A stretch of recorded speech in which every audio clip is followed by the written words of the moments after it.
Junk Journal Video Part 2.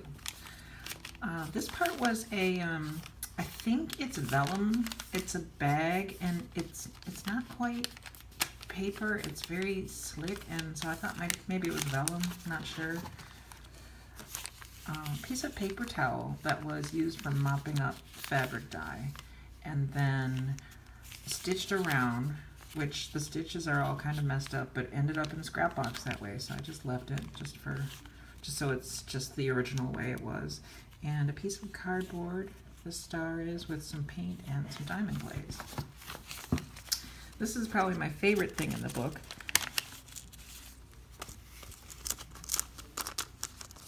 Colorful jigsaw puzzle pieces. It's a piece of cardstock and a piece of plastic from packaging, and then just washi tape to seal it up, and a little wire handle with some beads from my jewelry stash. I just think that one's fun. And pictures from 2 different sources, and I just thought I thought they went together rather well. And you can actually lift up, I fashioned a little leaf for him here, and you can lift that up, and it's okay to look at that because it's art. Some extra watercolor paper. It's real stiff. Makes these great little stand-up page flippers. Page flags are here, some layering, and a piece of decorative yarn for this flower, which it's not a punch, it's just it's a hole punch. Let's see if it'll focus here. There we go. A hole punch that's just glued around in a circle, and then some different coordinating bits, this is hand cut, and a lot of people stress out about how it doesn't look perfect, but I rather like that. Otherwise, how do you know it's handmade? You know it's handmade because someone was there with the scissors doing that. I don't mind it at all. I like that look. This is the center of the signature. It's a white paper bag, scraps on the front, and this part I left intentionally like this because I like the effect of this one lonely little stamp in the middle of this big white page, and it's in black, and the washi tape is black and white polka dots, so I left it like that. I thought that was kind of neat. And this half of the bag this part was a greeting card, front of a greeting card, and this is scrapbooking paper. So I sewed that down.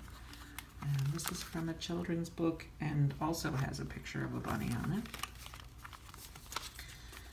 Orange yarn and some paper beads when I went through a paper bead phase at one point. I still have a bunch of those laying around. Book page envelope, and just a little tuck in here.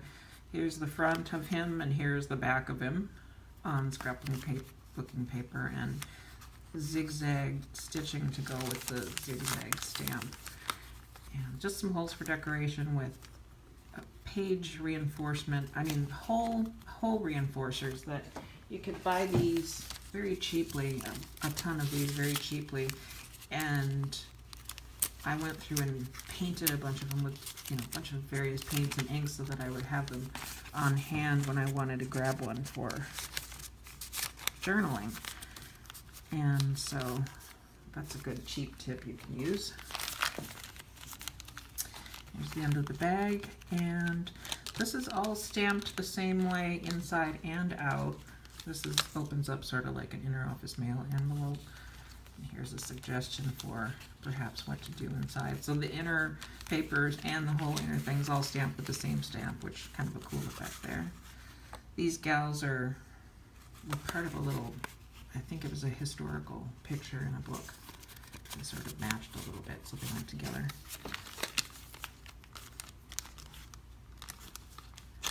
Oopsie. And on the next page, this little flap actually has 3 pockets. This one in the front, and this one in the back, and one in the center here. Here's another example of using the hole reinforcements for something pretty. A little bit of a yarn and just hand sprayed ink on that tag. A little yarn bow on this, which was the front of a greeting card. And on the back, oh, I glued this instructions for how to bake sweet potatoes, like anybody would need instructions for that, but oh well. The whole flap is actually made from a calendar piece. A post-it note pad, which had this printed on already, and I added the shoe so that it would be like footnotes. And a quilting book. This was a quilting book, like page border.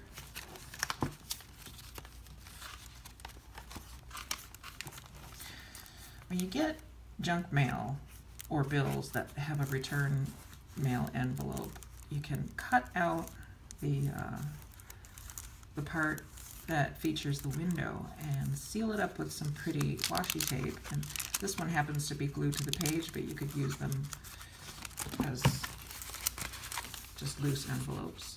This is the front of a greeting card here that I just sort of doctored up a bit. Here's the other side of the vellum bag, and this was cut out from a greeting card also and glued on.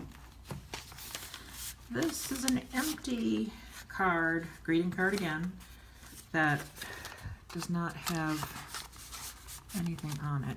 However, I may still write on it or add something. Here's a bunch of cats hanging around the window, like cats do, being very lazy, and a little nursery rhyme about cats. Yes, about cats. I do have to admit that I laughed right out loud though when I read that. And that was in a kitty book. Here's the other side of the fish book cover, or it may have been a calendar, I don't remember, but I just like the colors so much that I doubt that I will actually put anything on this page ever in the future, because I just like the way that looks. This was a food, it was like a liner, like a big cupcake liner that an eclair came in from a bakery down the road, and my husband had it, and yeah, he knows better than to just throw things away. It's you know, hey, do you need this? Yes, don't throw it away. So your family can help you keep an eye out for things like that, which I coffee dyed it and folded it in half and put a scrap of cardstock in here in the middle to stiffen it up a little bit so it wasn't quite so flimsy, because it was a very thin piece of paper. Decorative stitching, a little doodad from the jewelry junk area, and some little glue-on studs or rivets that you can find.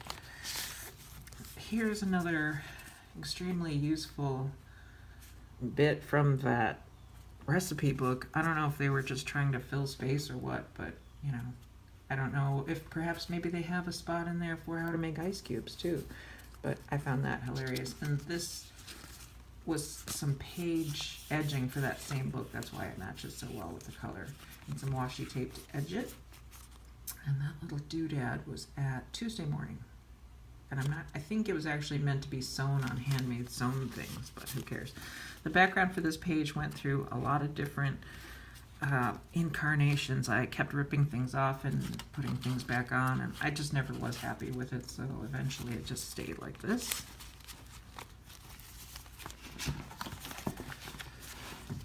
Background is a calendar.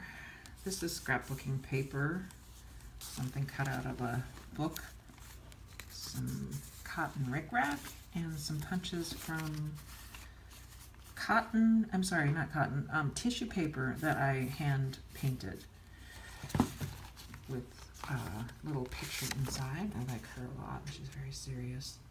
And the frame is not a perfect thing. I rather like the imperfectness when it comes to stuff like this, because I don't know, it looks nicely handmade that way. It's a lot more appealing to me this way. And there's a huge line of glue with a lot of glitter that I let dry overnight and then went over it with diamond glaze. So it's really quite the bump, and no glitter is coming off your hand from this thing.